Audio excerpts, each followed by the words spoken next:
মই বৰ্তমান উপস্থিত আছোঁ আজি ওদালগুৰি জিলাৰ টংলা চহৰত, যেহেতু আজি পবিত্ৰ শ্ৰাবণ মাহৰ শেষকটো দিন আৰু ইয়াতে বৰ্মন মাণ্ডাই ছাত্ৰ সন্থাৰ সাধাৰণ সম্পাদক ছেক্ৰেটাৰী আছে। তাৰ কাষত কেইটামান কথা জানিব চেষ্টা কৰিম। আৰু কেইটামান ঘণ্টাৰ পাছত পবিত্ৰ শ্ৰাবণ মাহৰ শেষকটো দিন। আজি আপোনাৰ মন্দিৰত অহাৰ কাৰণটো কি বিশেষকৈ? হয়, নমস্কাৰ।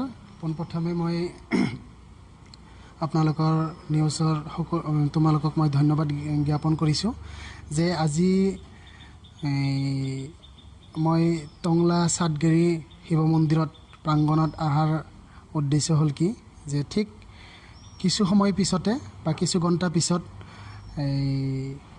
পবিত্ৰ যি বলেবমৰ দিন আহি আছে, তাৰ লক্ষ্য উদ্দেশ্যৰে যি অহা কালি 15 আগষ্ট 13ৰ পৰা 14-15 আজি 14 তাৰিখ, তো 15 আগষ্টৰ অহা দিন অহাকালি, তো তাৰ কাৰণে মই যি শিৱ মন্দিৰ বা আমাৰ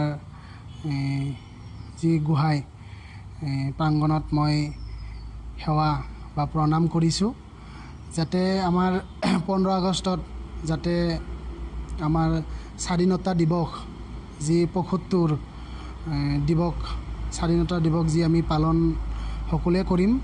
আৰু ঘৰে ঘৰে যি পতাকা উত্তোলনৰ যি ভাৰত চৰকাৰে আমাক আদেশ দিছে, তো সেই নিয়ম অনুযায়ী আমি নিশ্চয় আমাৰ যি স্বাধীনতাৰ ঘৰে ঘৰে তিৰংগা যি পতাকা উত্তোলন কৰিবলৈ দিছে, আমি নিশ্চয় কৰিছোঁ বা কৰি আছোঁ।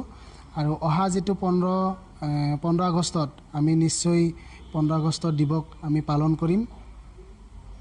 যিহেতু কালিলৈ 15 আগষ্ট, তো ৰাজ্যবাসীক কি জনাব? এইবাৰ যিহেতু হৰ ঘৰ তিৰংগা যি মোদী ডাঙৰীয়াই যি আহ্বান জনাইছিলে, এইবাৰ কেনেকুৱা দেখা পাইছে দেশত? এইবাৰতো মোটামুটি ভাল, যাতে আমি অহা যিটো 15 আগষ্ট অহাকালি যিটো 15 আগষ্টত আমি ঘৰে ঘৰে তিৰংগাত পতাকা উত্তোলন কৰিম আৰু আমাৰ দিৱস পালন কৰিম।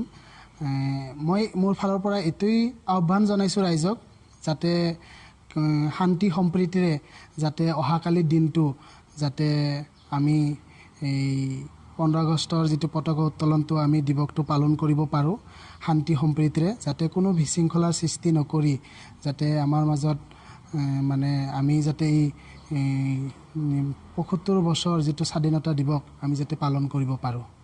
হয় দাদা, যিহেতু আপুনি খৈৰাবাৰীৰ পৰা যিহেতু টংলাত আহিছিলে আপুনি, তো অহাৰ টাইমত যিহেতু মোদী চৰকাৰৰ যি আহ্বান আছিল হৰ ঘৰ তিৰংগা, কেনেকুৱা দেখা পাইছে এইবাৰ টংলা চহৰত? মই খৈৰাবাৰীৰ পৰা টংলালৈ অহাৰ সময়ত যি ঘৰ ঘৰ তিৰংগাৰ যি মানে আকৰ্ষণ বা যি দোকানে দোকানে যি যেনেকুৱা ধৰণৰ মানে আমাৰ ভাৰত স্বাধীনৰ যিটো পতাকা এই মানে এনেকুৱা ধৰণৰ হৈছে, মানে খুব জিলিকি থাকিছে আৰু মানে খুব ভাল লাগিছে। যাতে এনেকুৱা ধৰণৰ আৰু বছৰে বছৰে যাতে আমি ভাৰত স্বাধীনতাৰ দিৱসটো যাতে আমি পালন কৰিব পাৰোঁ।